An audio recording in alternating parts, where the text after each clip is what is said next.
بھاگنا نہیں ہے، پیٹ نہیں پھیرنی. اگر پیٹ پھیر کر بھاگا میدان جنگ سے تو وہ گناہ کبیرہ شمار ہوگا فقہا کے نزدیک. شریعت میں جنگ سے بھاگنا حرام ہے. اور آج کل بھی اگر کوئی فوجی میدان جنگ میں بھاگا تو فیلڈ افسر کو اجازت ہے کہ اس کو گولی مار دے. کیوں سر؟ ایسے ہے نا. تو اسلام کی جنگ کے یہ قانون ہے کہ پیٹ نہیں پھیرنی. مسلمان بہادر ہوتا ہے. مسلمان کے لیے یہی تو ایک شان ہے کہ یہاں جیت گیا تو غازی ہے، اور اگر اس کو شہادت ملی تو اس سے بڑا اچھا انعام ہے. چنانچہ ایک روایت میں آتا ہے کہ اللہ کریم فرمائیں گے جنت میں شہید سے کہ ہاں تو اپنا جو مانگنا چاہتا ہے منہ سے مانگ. وہ کہے گا اللہ تیری جنت میں اشجار، انہار، ازہار، ساری نعمتیں موجود ہیں، مگر تیری جنت سے زیادہ لذیذ چیز جو مجھے تھی وہ دوبارہ عطا فرما دے کہ جو میدان جنگ میں رزمگاہ حق و باطل میں سر کٹتے ہوئے، زخم کھاتے ہوئے اور گردن لڑکی، اور میں نے تیری جان میں تیرے دین کے لیے میں نے جو جان دی، وہ جو آخری لمحہ لذت ملی تھی وہ جنت میں بھی نہیں ملی. دوبارہ زندگی دے میں شہید ہو جاؤں. اسی لیے صحابہ رضوان اللہ تعالی علیہم اجمعین جب ان کو احکام ملے تو پھر وہ ڈٹ گئے، اور جب وہ شہید ہوتے تھے تو ان کو یہ حسرت نہیں ہوتی تھی ہائے بچے چھوڑے، ہائے سامان زندگی چھوڑا، بلکہ ان کا آخری نعرہ ہوتا تھا فزت برب الکعبہ، مجھے رب کعبہ کی قسم اب کامیاب ہو گیا ہوں، کامیابی مل گئی ہے. میدان جنگ سے بھاگنا نہیں ہے. حضرت عبداللہ بن عباس رضی اللہ تعالیٰ عنہ فرماتے ہیں ہاں اگر دو آدمی دو کافر مقابلے میں ہیں، یہ بھاگ گیا تو یہ گناہ کبیرہ ہے، یہ بھاگ گیا. اگر اس کے مقابلے میں 3 گناہ ہیں، 3 کافر، بھاگ گیا تو پھر نہیں بھاگا. کیا مطلب؟ سورہ انفال یہاں تو بدر کے اندر کلی طور پر بتایا گیا کہ بھاگنا نہیں، کافر جتنی کیوں نہ ہو، جس طرح 3 گنا طاقت کے ساتھ مقابلہ کر رہے تھے. لیکن آگے اس آیت نمبر 65 میں بتایا گیا کہ نہیں، اب یوں ہے کہ 20 کافر 20 مسلمان 200 کافروں کا مقابلہ کریں گے، اور 100 مسلمان 1000 کا مقابلہ کرے گا. اور پھر آیت نمبر 66ویں سی سورۃ انفال میں اور تخفیف ہو گئی. فرمایا الان خفف اللہ عنکم وعلم ان فیکم ضعفا فان یکن منکم 100 صابرہ یغلبوا 200 وان یکن منکم 1000 یغلبوا 2000 باذن اللہ. ہاں اب اور آسانی ہو گئی ہے. 100 مسلمان 200 کے مقابلے میں 2 گنا طاقت کے مقابلے میں لڑائی کرے گا، 1000 2000 کے مقابلے میں. تو اسی لیے حضرت عبداللہ بن عباس رضی اللہ تعالیٰ عنہ فرماتے ہیں کہ اگر 2 کافروں کے مقابلے میں ایک مسلمان لڑتا ہوا بھاگ گیا تو یہ بھاگنا شمار ہوگا، یہ گناہ کبیرہ ہے. اور اگر 3 کافروں کے مقابلے میں 1 مسلمان بھاگ گیا جب دیکھا کہ کام خراب ہو رہا ہے تو یہ بھاگنا شمار نہیں ہوتا، کیونکہ اللہ تعالیٰ نے تخفیف پیدا کر دی. صحیحین میں یعنی بخاری اور مسلم 2 مستند کتابیں حدیث کی، اس کے اندر حضرت ابو ہریرہ رضی اللہ تعالیٰ عنہ کی روایت ہے. وہ کہتے ہیں کہ میں نے نبی معظم صلی اللہ علیہ وسلم سے سنا اجتنبوا 7 الموبقات، 7 وہ گناہ جو ہلاک کر دیتے انسان کو، تباہ کر دیتے ہیں، ان 7 گناہوں سے بچو. تباہ کن گناہ، ان 7 میں سے التولی یوم الزحف، میدان جنگ سے پیٹ پھیرنا، یہ بھی وہ خطرناک گناہ ہے جو انسان کو تباہ کر دیتا ہے، جس کو سادہ لفظوں میں کہتے ہیں بیڑا غرق ہو جاتا ہے. بھاگنا نہیں ہے. آیت نمبر 16 میں اللہ کریم نے پھر ارشاد فرما دیا کہ جی دیکھیے استثناء ہے، 2 جگہیں 2 مواقع ایسے ہیں اگر تم بھاگو گے تو وہ تمہارا بھاگنا شمار نہیں ہوگا، وہ بھی تمہارا جہاد ہے. کون سی 2 جگہیں؟ ایک تحرف اور دوسرا تحیز. تحرف کسے کہتے ہیں؟ کہ جنگی پینترا بدلنا. آپ نے دشمن کو مغالطہ دیا، آپ پیچھے ہٹے، دشمن یہ سمجھے کہ جی یہ بھاگ رہے ہیں اور وہ تھوڑا نزدیک ہو جائے، آپ پھر دوبارہ آئیں، دوبارہ آ کر حملہ کر دیں، اس کو کہتے ہیں تحرف. جس طرح سیدنا علی المرتضی رضی اللہ تعالیٰ عنہ اسی طریقے سے کرتے تھے، اور ان کو کرار کہا جاتا ہے، حیدر کرار، کہ پلٹ کر دوبارہ وہ کرنا، حملہ کرنا. اور یہ اس طرح کفار کو جنگی چالوں میں دھوکہ دینا، یہ ایک الحرب خدع، رسول اللہ صلی اللہ علیہ وسلم فرماتے ہیں جنگ ایک دھوکہ دینا ہوتا ہے ایک دوسرے کو، الحرب خدع۔ چنانچہ آپ صلی اللہ علیہ وسلم بھی جب لشکر کو لے جاتے تھے، ادھر ادھر کفار ان کے جاسوس دیکھتے، سیدھا نہیں لے جاتے تھے اپنی منزل اور اپنی سمت کو، مخالف جانب لے جاتے تھے، اور پھر آگے دور جا کر کے آپ راستہ بدلتے تھے دشمن کو مغالطہ دینے کے لیے۔ تو تحرف، پینترا بدلنے کے لیے بھاگا، پھر واپس پلٹا، تو یہ بھی میدان جنگ سے بھاگے۔ اور تحیز، تحیز اسے کہتے ہیں کہ لڑتے لڑتے اکیلا رہ گیا، اس کا گروپ کہیں دور ہے، تو یہ نکلا ہے کافروں سے، پیچھے ہٹا ہے، یہ پیچھے بھاگا ہے کہ اکیلا تو میں مر جاؤں گا، لڑتے لڑتے میں تھوڑا سا راستہ بدل کر اپنے گروپ میں مل جاؤں پر تک دوبارہ حملہ ہو۔ متحرفا لقتال، پینترا بدلنے کے لیے پیچھے ہٹے تو کوئی بات نہیں، اور متحیزن، یا اپنے گروپ میں ملنے کے لیے متحیزن الی فئۃ، تب بھی کوئی بات نہیں۔ نبی معظم صلی اللہ علیہ وسلم نے ارشاد فرمایا مومن کی شان یہ ہے کہ اللہ اکبر کی صدا بلند کر کے وہ مٹھ بھیڑ کافروں کے ساتھ میدان جنگ میں بھیڑ جاتا ہے، پیٹھ نہیں پھیرتا، یہ مومن کی شان ہے۔ اللہ کے پاک حبیب صلی اللہ علیہ وسلم بھی خود جس وقت گھوڑے پر ایک سپاہیانہ انداز میں پروقار طریقے سے آپ نکلے، فرمایا انا النبی لا کذب انا ابن عبد المطلب، ہاں میں سچا پیغمبر ہوں اور عبد المطلب کا بیٹا ہوں۔ للکارنے کے لیے یہ تکبر نہیں کہنا چاہیے میں فلاں ہوں، مبارزت طلبی، جس طرح سیدنا علی المرتضی رضی اللہ تعالیٰ عنہ نے فرمایا انا الذی سمتنی امی حیدرا کلیس الغابات کریہ المنظرا، میں وہ ہوں کہ میری ماں نے میرا نام حیدر رکھا، کلیس الغابات کریہ المنظرا، جھاڑیوں سے جس طرح شیر نکلتا ہے اور اچانک ہیبتناک ہوتا ہے، تو اے یہودیوں کافروں کریہ المنظرا، علی کے مقابلے میں آؤ گے تو تمہیں پتہ چل جائے گا۔ تو اس طرح کی مبارزت طلبی کرنی ہے، بھاگنا نہیں ہے۔ اور فرمایا کہ اگر کسی نے بھاگا باب غضب من اللہ، اللہ کے غضب کا مستحق ہو گیا، بھاگنے سے اللہ کے غضب کا مستحق ہو گیا۔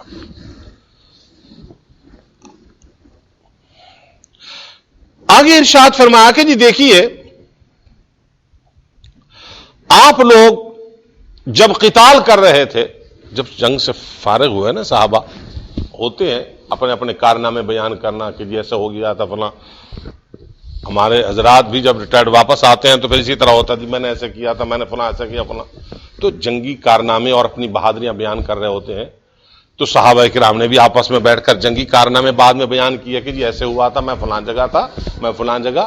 اللہ کریم نے ارشاد فرمایا دیکھیے جس طرح فتح میں نے دی تمہیں یہ ایک انعام تھا، اس انعام سے بڑھ کر میں تمہیں ایک خاص ہدایت کر رہا ہوں، اللہ کریم نے فرمایا۔ اور وہ کیا ہدایت ہے؟ وہ یہ ہے کہ اسباب سے ہٹ کر تم مسبب الاسباب کی طرف متوجہ ہو جاؤ۔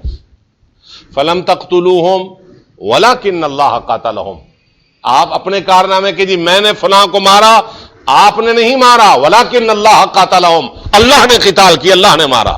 اسباب سے ہٹ کر مسبب الاسباب کی طرف جاؤ۔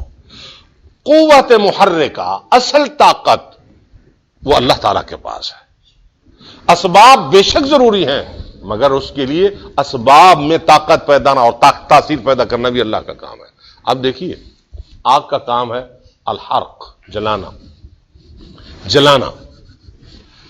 تو سیدنا ابراہیم علیہ الصلوۃ والسلام جب نار نمرود میں تھے تو ان کو بھی تو جلا دیتی، جب اللہ تعالیٰ نے فرما دیا قلنا یا نار کونی بردا، نہیں تو نے تیری تاثیر ختم، الحرق، وہ حرقیت والی تیری تاثیر ختم، اب تو نے ٹھنڈی ہو جانا ہے۔ وہی آگ تھی، چیخا جلایا جا رہا تھا لیکن نہ جلا سکی، معلوم ہوا کہ مؤثر حقیقی اللہ تعالیٰ کی ذات ہے۔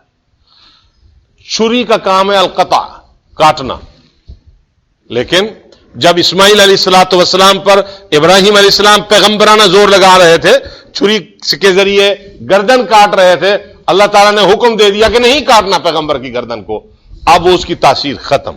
معلوم ہوا مؤثر حقیقی اللہ تعالیٰ کی ذات ہے، اشیاء کی فطرت جبلت میں رکھی ہوئی تاثیر بھی اللہ اجازت نہ دے تو وہ تاثیر نہیں رہتی۔ تو یہاں فرمایا فلم تقتلوہم ولکن اللہ قاتلہم، تم نے نہیں مارا، اللہ نے مارا۔ اور ہاں